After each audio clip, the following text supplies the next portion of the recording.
வணக்கம் நண்பர்களே, இன்னைக்கான வீடியோவில் சிக்கன் மிளகு வறுவல் எப்படி செய்யலான்னு வாங்க பார்க்கலாம்.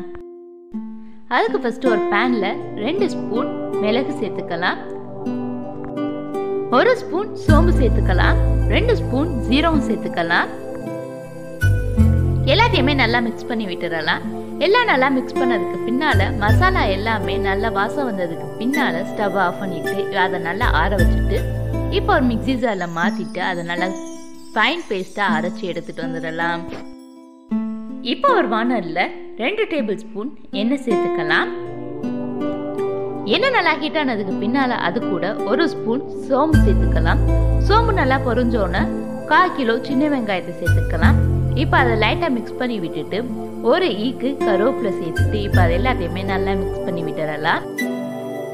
வெங்காயம் எல்லாமே நல்லா கண்ணாடி பதத்துக்கு வந்ததுக்கு பின்னால அது கூட 1 ஸ்பூன் இஞ்சி பூண்டு பேஸ்ட் சேர்த்துக்கலாம். இப்போ அது எல்லாத்தையுமே நல்லா மிக்ஸ் பண்ணி விட்டுறலாம்.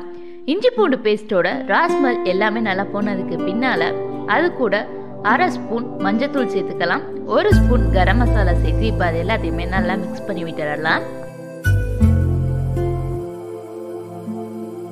மசாலாவோட ராஸ்மல் எல்லாமே போனதுக்கு பின்னால அது கூட நம்ம வாஷ் பண்ணி எடுத்து வச்சிருக்க 1 கிலோ சிக்கன் சேர்த்துக்கலாம். இப்போ அது கூட தேவையான அளவு உப்பு சேர்த்துட்டு இப்போ அது எல்லாத்தையுமே நல்லா மிக்ஸ் பண்ணி விட்டுறலாம்.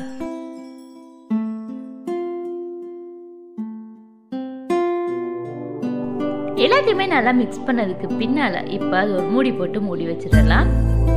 இப்போ ஒரு 5 to 7 மினிட்ஸ் கழிச்சு ஓப்பன் பண்ணி பார்த்தோம் அப்படின்னா எண்ணெய் எல்லாமே நல்லா பிரிஞ்சு வந்துருச்சு. இப்போ அது எல்லாத்தையும் நல்லா மிக்ஸ் பண்ணி விட்டுட்டு 1/4 டம்ளர் தண்ணி சேர்த்துக்கலாம். இப்ப தண்ணி சேர்த்ததுக்கு பின்னால அது எல்லாத்தையுமே நல்லா மிக்ஸ் பண்ணி விட்டுறலாம். இப்ப நம்ம ரெடி பண்ணி வச்சிருந்த மசாலா எல்லாத்தையுமே சேர்த்துட்டு இப்ப அது எல்லாத்தையுமே நல்லா மிக்ஸ் பண்ணி விட்டுறலாம்.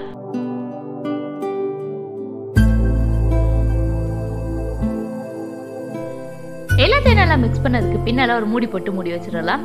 ஒரு 5 மினிட்ஸ் கழிச்சு மறுபடியும் ஓப்பன் பண்ணி பார்த்தோம் அப்படின்னா நம்மளுக்கு தண்ணி எல்லாமே நல்லா பாயில் ஆக ஆரம்பிச்சிருச்சு. இப்போ அது எல்லாத்தையுமே நல்லா மிக்ஸ் பண்ணி விட்டுறலாம். நம்ம அடிக்கடி தொடர்ந்து மிக்ஸ் பண்ணோம் அப்படின்னா கீழே அடி பிடிக்காம இருக்கும், அதுக்காக தான் மிக்ஸ் பண்ணி விட்டுக்கிட்டே இருக்கும். திரும்ப ஒரு 5 மினிட்ஸ் கழிச்சு நம்ம ஓப்பன் பண்ணி திரும்ப அது எல்லாத்தையுமே நல்லா மிக்ஸ் பண்ணி விட்டுறலாம். இப்போ அதுல தண்ணி எல்லாமே நல்லா வத்தினதுக்கு பின்னால மூடி போட்டுட்டு இப்போ ஸ்டவ் ஆஃப் பண்ணிட்டோம் அப்படின்னா நம்மளுக்கு ரொம்பவே டேஸ்டான பெப்பர் சிக்கன் ரெடி ஆயிடுச்சு. இதே மாதிரி நீங்களும் உங்கள் வீட்டில் ட்ரை பண்ணி பார்த்துட்டு மறக்காமல் எப்படி இருந்துச்சுன்னு கமெண்ட்டில் சொல்லுங்கள். இதே மாதிரி இருந்துச்சுங்கன்னா வீடியோ பார்க்க மறக்காமல் ஒயிட் ரோஸ் சப்ஸ்கிரைப் பண்ணி வச்சுக்கோங்க.